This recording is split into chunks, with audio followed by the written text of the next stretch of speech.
Imagine the beaches of Normandy or the rugged terrain of Italy in the 1940s. The air is filled with the roar of engines, the rattle of machine guns, and the explosion of mortar shells. It is the definition of modern industrial warfare. Now imagine amidst all that chaos, a single man steps off a landing craft. He isn't holding a rifle. He isn't holding a submachine gun. In his right hand, he grips a basket-hilted Scottish broadsword. In his left, he carries a traditional English longbow. And just to make sure the enemy knows he's coming, he's playing the bagpipes. This isn't a scene from a fantasy movie. This was the daily reality of Lieutenant Colonel Mad Jack Churchill. While the rest of the world fought World War II with tanks and planes, Jack fought it with medieval weapons. He is the only man in the entire war with a confirmed kill using a longbow. His philosophy was simple. Any officer who goes into action without his sword is improperly dressed. But was he just crazy? Or was there a method to his madness? Today on Cyber-Theo, we're looking at the soldier who treated the Second World War like a medieval crusade. To understand Jack Churchill, you have to understand that he didn't just become eccentric because of the war. He was born that way.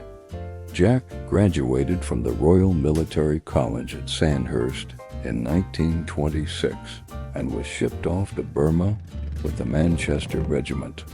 But garrison life in the 1920s was too quiet for him. While other officers sat around drinking gin, Jack bought a motorcycle.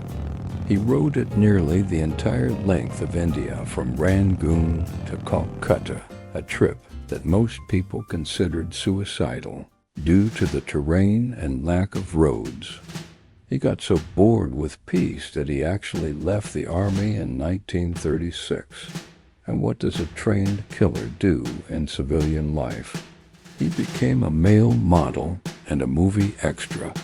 If you watch the 1924 movie The Thief of Baghdad or A Yank at Oxford, you might spot him in the background. His specialty? Playing an archer. He took archery so seriously that he represented Great Britain at the World Archery Championships in Oslo in 1939. When Germany invaded Poland in September 1939, Jack didn't see it as a tragedy. He saw it as an opportunity. He reportedly quit his job instantly, saying, "I was back in my red coat, the country having got into a jam in my absence." He volunteered for the commandos, not out of duty, but because he heard they were the only unit guaranteed to see immediate, dangerous action. May 1940, the Battle of France. The British Army is in full retreat toward Dunkirk. Morale is shattered. But in the small village of Lepinette, Jack Churchill is preparing a trap. Most ambush in World War II started with a machine gun burst or an explosion. Jack wanted the element of surprise and silence. He led his men into a tower overlooking the village. Below them, a German patrol was advancing. Jack signaled to his men that he would take the first shot, but he didn't raise a rifle. He knocked a barbed arrow onto his massive yew longbow. This wasn't a toy. It was a war bow with a 100-pound draw weight. Jack waited until the German sergeant was just 30 yards away. He stood up, drew the string to his ear, and let it fly. The arrow struck the German NCO directly in the chest, killing him instantly. Before the other Germans could process that their commander had just been killed by Robin Hood, Churchill's unit opened fire with Bren guns. It remains the only verified kill by a longbow in the entire Second World War. When asked later why he used a bow, Jack simply said rifles were messy and loud. If the longbow incident was lucky, what happened in Italy in 1943 was legendary. During the Salerno landings, Churchill was leading 2nd Commando Unit. His objective was a German observation post in the town of Molina that was raining mortar fire on Allied troops. Jack decided a frontal assault was boring, so in the middle of the night, he and a single corporal, Corporal Ruffle, infiltrated the town. They crept through the underbrush until they found the first sentry post. Instead of shooting, Jack leaped out of the darkness with his claymore sword, screaming like a banshee.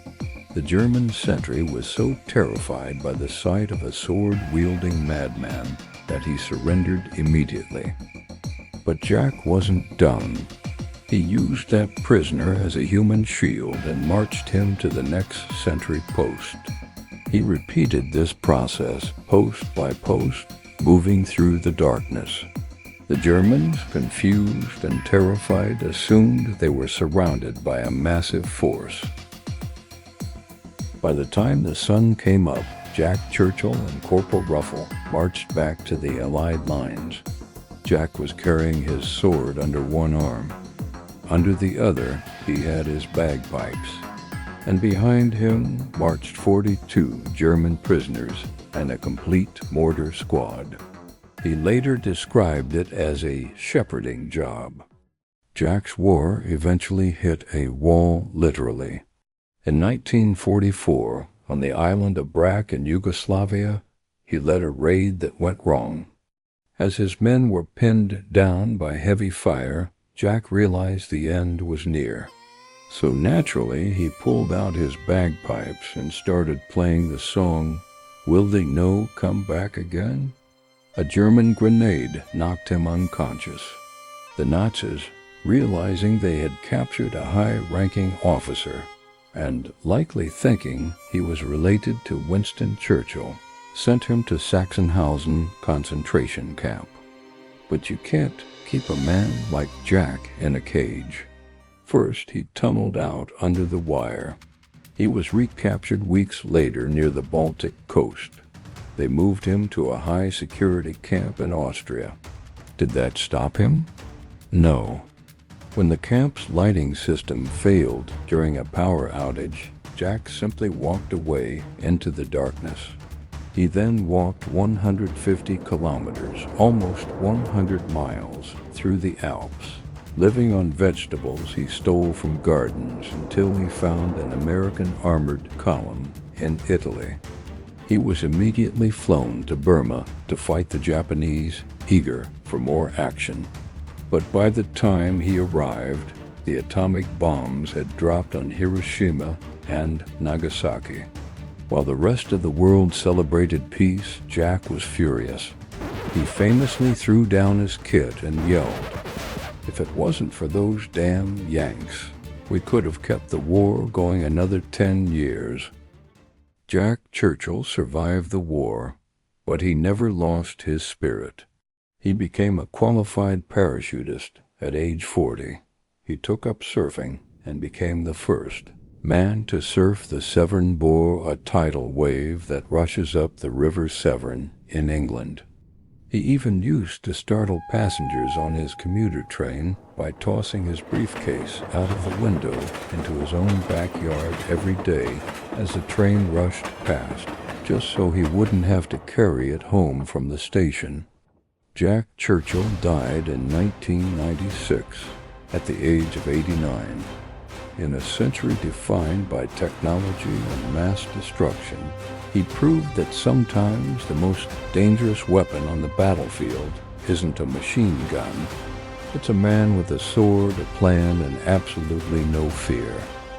If you enjoyed this story of history's maddest soldier, hit that like button and subscribe to Cyber-Theo for more forgotten heroes. Check out my next video, the sniper angle. The Finnish sniper, Cyber-Theo, the White Death.